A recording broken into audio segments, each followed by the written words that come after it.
ಕಿರೀಟವನ್ನು ನಿನ್ನ ಉಡಿಯಲ್ಲಿ ಹಾಕಿ ಹೋಗುತ್ತೇನೆ. ಅವನು ಬೇಕಾದರೆ ಪೂರ್ವಜರ ಹೆದ್ದಾರಿಯನ್ನು ತುಳಿಯಲಿ, ನಾನು ನನ್ನ ದಾರಿಯಲ್ಲಿ ಸಾಗು. ಮಾತನಾಡುವುದು ತುಂಬಾ ಸುಲಭ ಪುರು. ನಿನ್ನ ದಾರಿ ಯಾವುದು ಅದಾದರೂ ನಿನಗೆ ಗೊತ್ತಿದ್ದೆ? ಇಲ್ಲ. ನನ್ನ ಸಾರಥಿಯೊಬ್ಬ ಇದ್ದ, ಅದೇ ಈ ಸ್ವರ್ಣಲತೆ ಇದ್ದಾಳಲ್ಲ ಅವಳ ಗಂಡ. ಅವನೊಂದು ದಿನ ಮನೆ ಹೆಂಡತಿಯನ್ನು ಬಿಟ್ಟು ಕುಡಿತಾ ವೇಶ್ಯರ ಹಿಂದೆ ಓಡಿದ, ಕೀಟಕಲಾಗಲು ಯತ್ನಿಸಿದ. ಆದರೆ ಸಾಧ್ಯವಾಗಲಿಲ್ಲ, ಮನಸ್ಸಿಗೆ ಶಾಂತಿ ದೊರೆಯಲಿಲ್ಲ.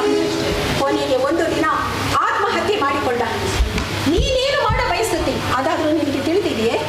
ಇಲ್ಲ, ಅದೇ ಬೇರೆ ಯಾವ ಪ್ರಶ್ನೆಯನ್ನು ನಾನು ಎದುರಿಸಿಲ್ಲ. ನಾನು ನನ್ನ ಕಿವಿಡಿಗೆ ಮಾತನ್ನು ಮೂಕನಾಗಿದ್ದೇನೆ. ನಾನು ನೆನಪಿನಲ್ಲಿರುವುದು ಆಶ್ರಮವೇ ಹೊರತು ಬೇರೆ ಏನೂ ಇಲ್ಲ.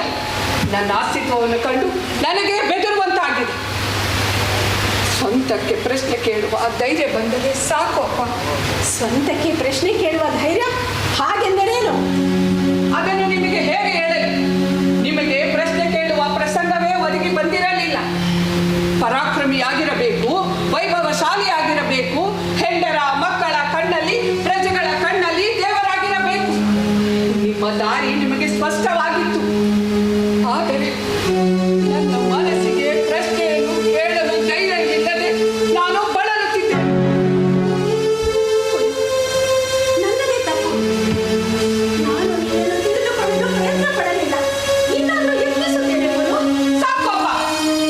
ಈ ನಿಮ್ಮ ದಯೆ, ಕರುಣೆ, ಮುಖವಾಡ ನಿಮಗೆ ಸರಿ ಅನಿಸುವುದಿಲ್ಲ. ಈ ನನ್ನ ಮಾತುಗಳಿಂದ, ವರ್ತನೆಯಿಂದ ನಿಮಗೆ ನನ್ನಲ್ಲಿ ತಿರಸ್ಕಾರವಾಗಿರಬೇಕು. ನಾನೆಲ್ಲಿ ಕನಿಕರ ತೋರಿಸಿದೆ? ನಾನು ತಪ್ಪು ಮಾಡಿದ್ದೇನೆ ಎಂದು ಒಪ್ಪಿಕೊಂಡರೆ ಕನಿಕರ, ಒಪ್ಪಿಕೊಳ್ಳದಿದ್ದರೆ ಅಸಡ್ಡೆ. ನಿನ್ನ ಜೊತೆ ಮಾತನಾಡಿ ಏನು ಪ್ರಯೋಜನವಿದೆ? ಅಪ್ಪ, ಕೊನೆ ಬಾರಿ ಕೇಳುತ್ತಿದ್ದೇನೆ, ನನ್ನ ತಾಯಿ ಯಾರು? ಇದಕ್ಕೆ ನನಗೆ ಸಂಪೂರ್ಣವಾಗಿ ಉತ್ತರ ಸಿಕ್ಕಿದೆ. ಇನ್ನು ಇದನ್ನು ರಹಸ್ಯವಾಗಿಡುವುದರಲ್ಲಿ ಯಾವ ಪ್ರಯೋಜನವೂ ಇಲ್ಲ. ಹೇಳುತ್ತೇನೆ ಕೇಳು. ನಾನಂದು ದಿಗ್ವಿಜಯಕ್ಕೆ ಹೋದಾಗ ನಾನು ಅವಳ ರೂಪಿಗೆ ಮರುಳಾಗಿ ಅವಳನ್ನು ಮದುವೆ ಆದೆ. ಆದರೆ ಒಂದು ದಿನ ಅವಳು ನನಗೆ ಮನಃಶಾಂತಿ ಕೊಡಲಿಲ್ಲ. ಕೊನೆಯವರೆಗೂ ಅವಳು ನನಗೆ ಹಿಂಸೆಯೇ ಆಗಿದ್ದಳು. ಪುತ್ರನ ತಾಯಿ, ನನ್ನ ಪ್ರಥಮ ಪುತ್ರನ ತಾಯಿ ಎಂದು ತಿಳಿದು ಅವಳನ್ನು ಕೊಟ್ಟ ದರಸಿನಾಗಿ ಮಾಡಿದೆ. ಆದರೆ ಅವಳು ನಮ್ಮೆಲ್ಲರಿಗೂ ಮೋಸ ಮಾಡಿಕೊಂಡ. ಅವಳ ಕೊನೆಯ ದಿನಗಳು ಸುಖವಾಗಿರಲಿಲ್ಲ. ಬೇರೆಯಿಂದ ಬಳಲುತ್ತಿದ್ದಳು. ಅವಳು ಉಳಿಯುವುದಿಲ್ಲ ಎಂದು ಗೊತ್ತಿದ ಕೂಡಲೇ ಸತ್ಯ ಸಂಗತಿಯನ್ನು ಹೇಳಿದಳು.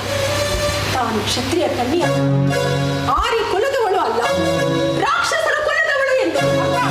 ಹೌದು ಗುರು, ಆ ರಾಕ್ಷಸರ ರಕ್ತ ನಿನ್ನ ಮೈಯಲ್ಲಿ ಹರಿಯುತ್ತಿದೆ. ಅದನ್ನು ನನಗೆ ಪೂರ್ತಿಯಾಗಿ ಅಳಿಸಿಬಿಡಬೇಕು ಗುರು, ನನಗೆ ಪೂರ್ತಿಯಾಗಿ ಅಳಿಸಿಬಿಡಬೇಕು. ಆ ರಾಕ್ಷಸರ ರಕ್ತ ನಿನ್ನ ಮೈಯಲ್ಲಿ ಇರಕೂಡದು. ಇದನ್ನು ಮೊದಲೇ ಏಕೆ ನೀವು ನನಗೆ ಹೇಳಲಿಲ್ಲ? ನಿಮ್ಮ ಜಂಬಕ್ಕಾಗಿ ನನ್ನ ಜೀವನವನ್ನೇಕೆ ಹಾಳು ಮಾಡಿದ್ದೀರಿ? ಯುವರಾಜರೇ, ಯುವರಾಜರೇ, ಯುವರಾಜರೇ, ಈಗ ನೀವೇ ಮಹಾರಾಜನ ನುಡಿಸಬೇಕು. ಯಾರು ತಾಯಿ ನೀವು? ಶರ್ಮಿಷ್ಠೆ, ಏನು ಹಾಗೆ ಹೇಳುತ್ತೇನೆ? ಏನಾಯ್ತು ಹೇಳು. ಹೇಳುತ್ತೇನೆ, ಆದರೆ ಯುವರಾಜ ದಯಮಾಡಿ ಬೇಗ ಹೋಗಿ. ಅವರು ಊರು ಬಿಟ್ಟು ಹೊರಡುವ ಮೊದಲು. ಅವರು ಎಂದರೆ ಯಾರು? ಶುಕ್ರಾಚಾರ್ಯರ ಮಹಾಪ್ರಭು, ಅವರು ಮತ್ತು ದೇವಯಾನಿ. ಅವರಕ್ಕೆ ಊರು ಬಿಟ್ಟು ಹೋದರು? ಏನಾಯ್ತಪ್ಪ?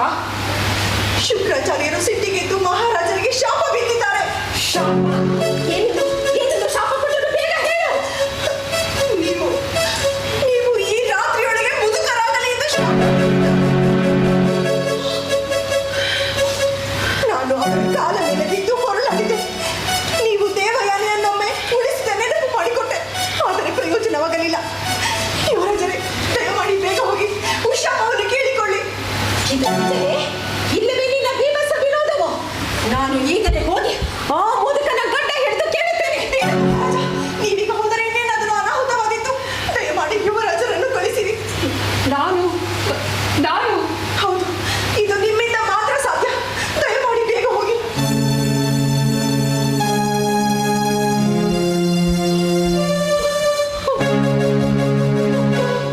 ಅಮ್ಮಪ್ಪ, ರಾತ್ರಿ ಆಗುವುದರೊಳಗಾಗಿ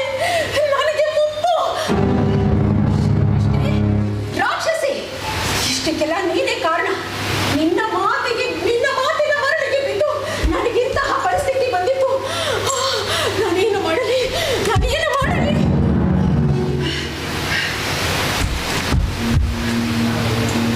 ಎಲ್ಲಿ ರಾಜ, ಎಲ್ಲಿ?